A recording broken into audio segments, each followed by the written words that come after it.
Hello friends, ఇందులో మనకి ఈ పేపర్ వచ్చేసరికి ఏఏబి 18/2023 పేపర్ ఇది. ఓకే, కామన్గా మనం అమెండ్మెంట్స్ కోసం క్వశ్చన్స్ ఇస్తున్నప్పుడు వాటిని ఆన్సర్ ఎలా చేయాలని చెప్పి ట్రిక్ అంటాం కదా. మనకి ఇది లైవ్లో మీకు చెప్తాను చూడండి. ఇది 27 క్వశ్చన్. ఇది ఏంటి అడిగాడు, which of the following constitutional amendments act had made the provision for publishing Hindi అన్నాడు. ఇక్కడ Hindi translation of the constitution అన్నాడు. సో ఇందులో మనకి ఫస్ట్ ట్రిక్ ఏంటంటే, ఇది కాన్స్టిట్యూషన్ బుక్ అని చెప్పి వేరే యాక్ట్లో అర్థమైంది మనకి. సో అలా అనుకునేటప్పుడు నేనేం చేశాను, కాన్స్టిట్యూషన్ ఆఫ్ ఇండియా వేరే యాక్ట్ తీసుకున్నా. First point. సెకండ్ పాయింట్ ఏంటంటే, ఇందులో ఏంటన్నాడు మనకు మళ్ళీ వాడు సెకండ్ ఇంకొక హింట్ ఏంటి ఇచ్చాడు, ఆన్సర్స్ కూడా వాడే ఇచ్చాడు. ఏంటంటే ఇచ్చాడు మనకి 52 అమెండ్మెంట్ అన్నాడు, 54th అన్నాడు, 56th అన్నాడు, 58th అన్నాడు. ఆల్మోస్ట్ 4 అమెండ్మెంట్స్ కోసం వాడు మనకి కీ కోడ్ ఇచ్చాడు. Answer D.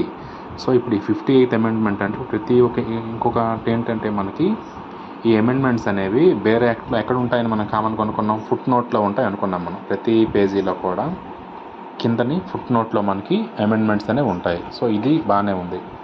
So first trick ఏంటంటే, క్వశ్చన్లో చూసాము, ఇది వచ్చేసరికి మనకి కాన్స్టిట్యూషన్ ఆఫ్ ఇండియా వేరే యాక్ట్ అన్నాను, కాన్స్టిట్యూషన్ ఆఫ్ ఇండియా వేరే యాక్ట్ బుక్ నేను తీసాను. సెకండ్, దానిలోనే ఆన్సర్లో ఇచ్చాడు 52 ఒక 4 అమెండ్మెంట్స్ కోసం చెప్పాడు. ఈ 4 అమెండ్మెంట్స్ నేను ఫుట్ నోట్లో వెతకాలి. సో 4 చాలా టైం పట్టుద్ది మనకి. ఇప్పుడు ఇందులో ఇంకొక హింట్ మనకి ఏమి ఇచ్చాడు, క్వశ్చన్లో ఉన్నవాడు ఫర్ పబ్లిషింగ్ హిందీ ట్రాన్స్లేషన్ అన్నాడు. మనకి హిందీ ట్రాన్స్లేషన్ కోసం అమెండ్మెంట్స్ని అడిగాడు. ఇప్పుడు నేనేం చేస్తాను, బేరే యాక్ట్స్లో తీసేసి, బేరే యాక్ట్స్ మనకి కంటెంట్ పేజ్ ఉంటుంది కదా, కంటెంట్ పేజ్లో ఒకటే చూసుకుంటే ఇవి కంటెంట్ పేజ్లోనే మెయిన్ హెడ్డింగ్స్ మనకి పార్ట్ 1, పార్ట్ 2 అలా. సో అలా చూసుకుంటే ఇప్పుడు హిందీ లాంగ్వేజ్ కోసం కదా మనకి అడిగాడు క్వశ్చన్ వాడు. హిందీ లాంగ్వేజ్ కోసం క్వశ్చన్ అడిగాడు కదా, హిందీ లాంగ్వేజ్ కోసం కంటెంట్ పేజ్లో ఎక్కడ ఉందని చెప్పేసి మనం ఒకటి పేజ్ బై పేజ్ చూస్తుంటే, ఈ హిందీ లాంగ్వేజ్ ఏదైతే ఉందో, హిందీ లాంగ్వేజ్ కోసం ఎక్కడ ఉంది చూడండి, short title commencement authoritative text in Hindi and repeals అని చెప్పి ఉంది. ఇందులో ఏంటుంది, మనకి షార్ట్ టైటిల్ ఉంది, కమెన్స్మెంట్ ఉంది, ఆథరైటివ్ టెక్స్ట్ ఇన్ హిందీ లాంగ్వేజ్. ఇక్కడ ఏదైతే మనకి ఈ బేరే యాక్ట్లో ఉన్న అథరైటివ్ టెక్స్ట్ ఇన్ హిందీ లాంగ్వేజ్ అనే దానికి ఇక్కడ హిందీ అని చెప్పి ఇక్కడ ఉంది చూడండి, హిందీ.